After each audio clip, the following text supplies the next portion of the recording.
पिछले क्लास में हम फिजिक्स में प्रकाश के परावर्तन के बारे में देखे थे कि परावर्तन क्या है और प्रकाश क्या है।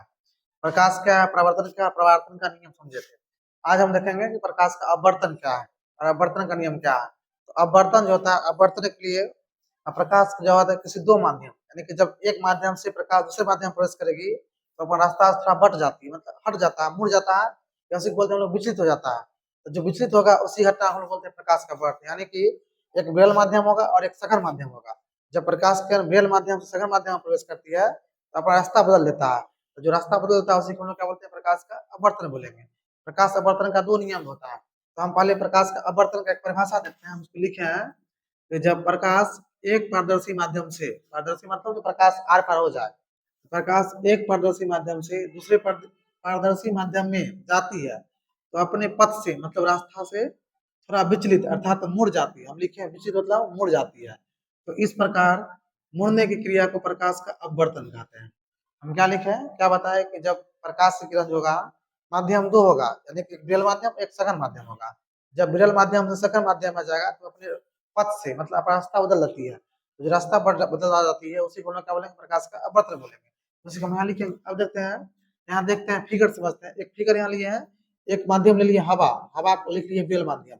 याद रखना प्रकाश की चाल, जब दो माध्यम लेंगे तो दो माध्यम प्रकाश चाल जिसका अधिक होगा, यानी कि दो माध्यम में जिस माध्यम में प्रकाश की चाल सबसे अधिक होगा उसको हम लोग बोलते हैं विरल माध्यम।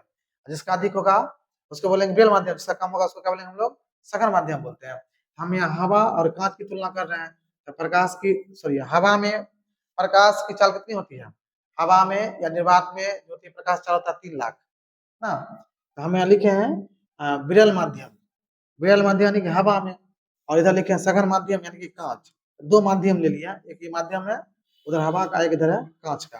तो कोई प्रकाश जो है इधर से इधर दे रहा है तो देखते हैं कि विरल माध्यम इधर से आ गया, लेकिन जैसे सघन माध्यम आएगा, सघन माध्यम कोई ठोस ही होगा, इसमें आएगा तो प्रकाश को रोकेगा, रोकेगा तो प्रकाश को आना चाहिए सीधा।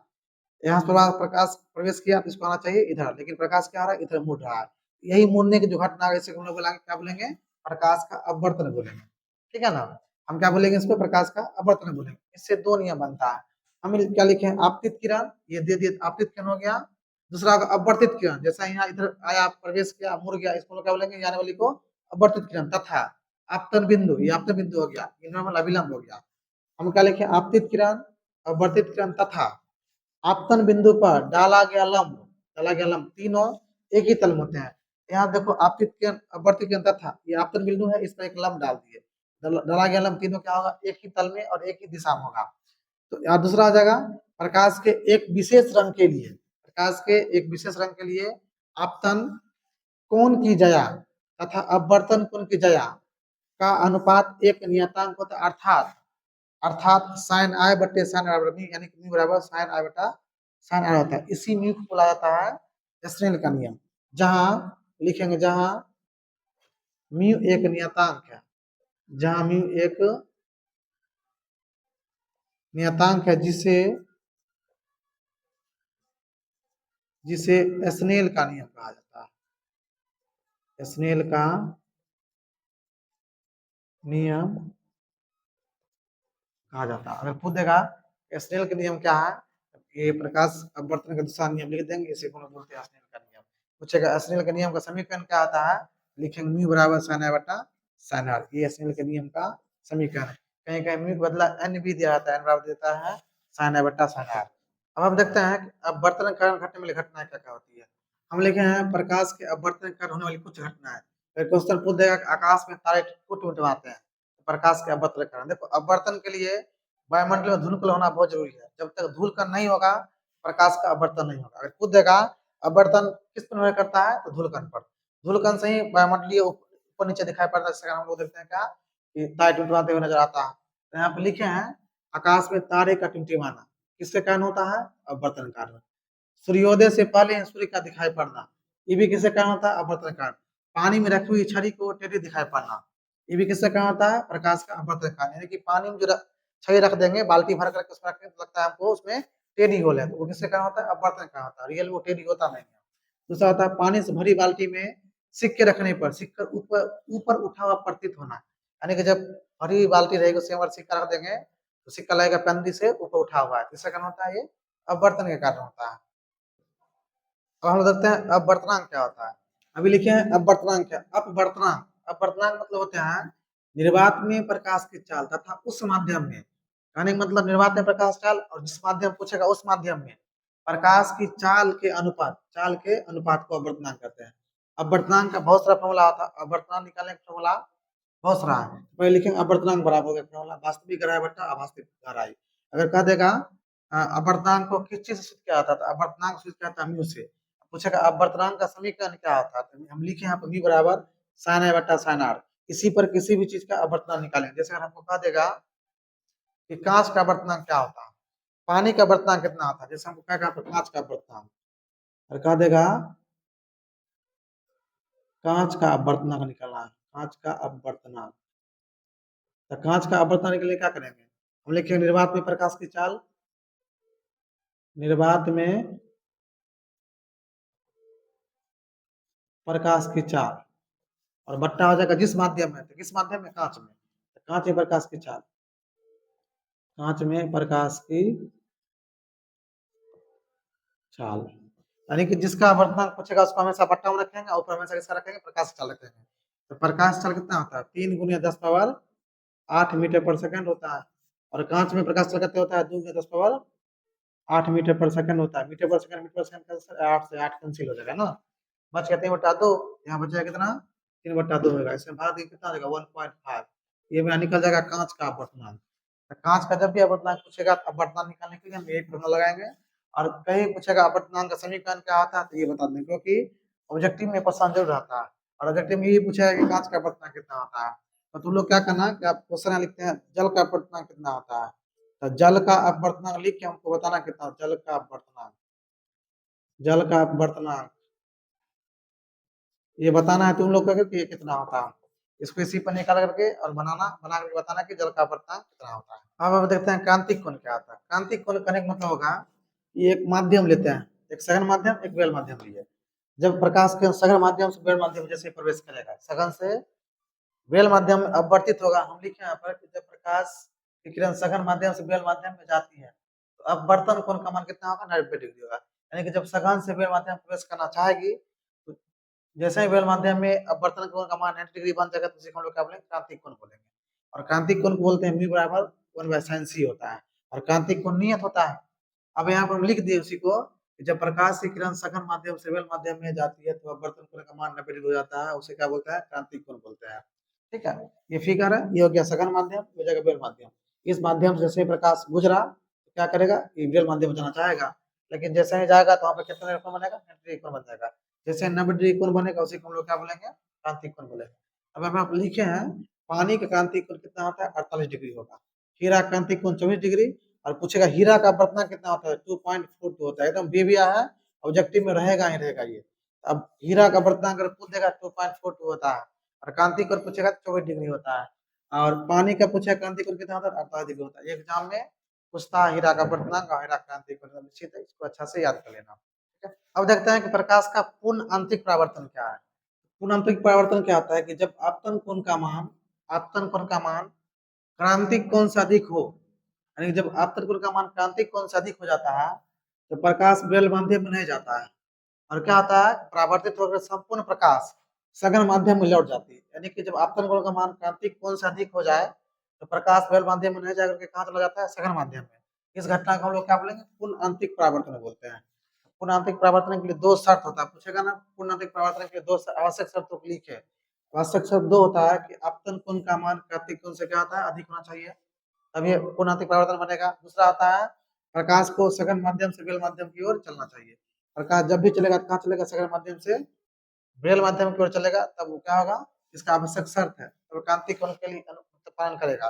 दूसरा आता है कि पूर्ण आंतरिक परावर्तन का होने वाली घटना, तो पहला हीरा चमकना, हीरा जो चमकता है उसे पूर्ण आंतरिक परावर्तन की घटना घटती है। और एक होता है मरुभूमि मरीचिका का, मरुभूमि मतलब क्या, मरुस्थल में कभी कभी देखता है गर्मी के टाइम में यात्री को बहुत दूर लगता है कि वहाँ पानी है या परछाई है, तो पानी या परछाई का आभास होना क्या होता है, पूर्ण आंतरिक परावर्तन की घटना होता है। कभी कभी हम लोग भी गर्मी के टाइम में जिस टाइम में धूप हो रहती है रोड पर चलते हैं तो दूर लगता है कि वहाँ पे पानी गिरा हुआ है, लेकिन नजदीक जाते हैं तो पानी नहीं रहता है, उसी को हम लोग क्या बोलेंगे, मरीचिका बोलते हैं। इसी मरीचिका को बोलना किसके ऊपर निर्भर करता है, पूर्ण आंतरिक परावर्तन के ऊपर निर्भर करता है। अब हम देखते हैं कि प्रकाश का वन विक्षेपण क्या है। ये भी क्वेश्चन एग्जाम पूछता है। तो सबसे पहले जानेंगे कि प्रकाश का वन विक्षेपण का आविष्कार कौन किया था? तो न्यूटन किया था। पूछेगा प्रकाश का वन विक्षेपण खोज कौन किया था? न्यूटन किया। वन का विक्षेपण, श्वेत प्रकाश में 7 रंगों का मिश्रण होता है। हम लिखेंगे कि श्वेत प्रकाश को 7 रंगों में बंटने की घटना। लिखते हैं श्वेत प्रकाश को, श्वेत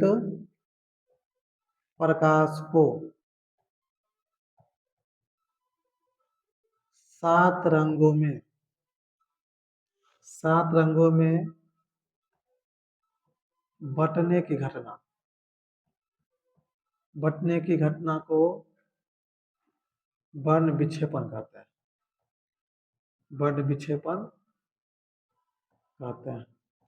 सूर्य का प्रकाश में कितने रंगों का मिश्रण होता है? तो 7 रंगों का मिश्रण होता है। श्वेत रंग में 7 रंगों का मिश्रण होता है। जब वही 7 रंग विभिन्न रंगों में बढ़ जाती है, उसी को हम लोग क्या बोलेंगे? प्रकाश का वर्ण विक्षेपण कहेंगे। जैसे मान लीजिए कोई यहाँ पे सूर्य भगवान बना हुआ, कोई सूर्य है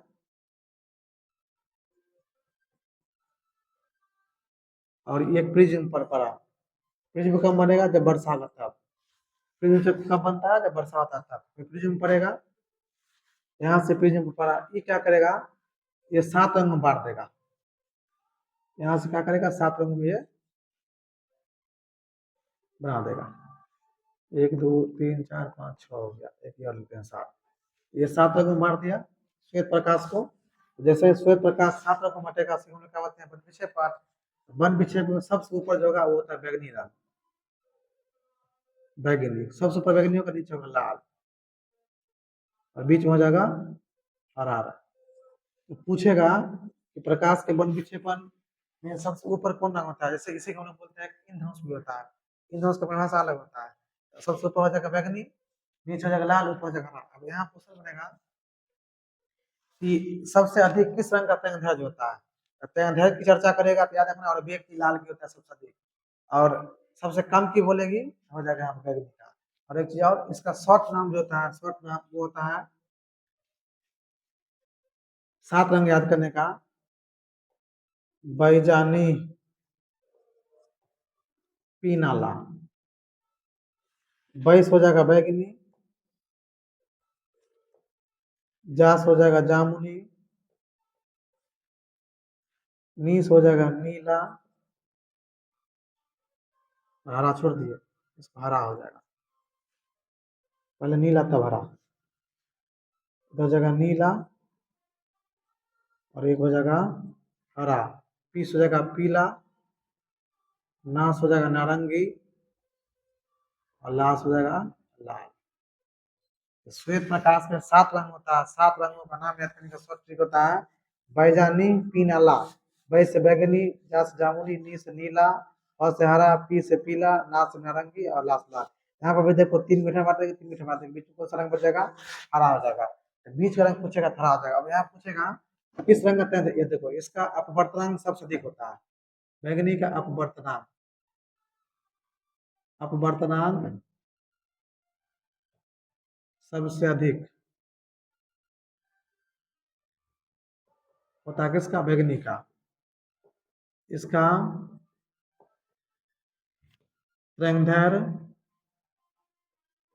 सबसे अधिक होता है।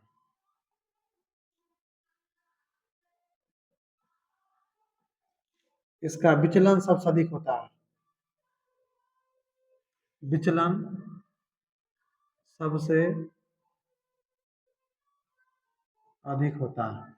इसका विचलन पूछेगा सबसे कम होता है। विचलन, विचलन, विचलन सबसे कम होता है। इसका वेग सबसे अधिक होता है। वेग सबसे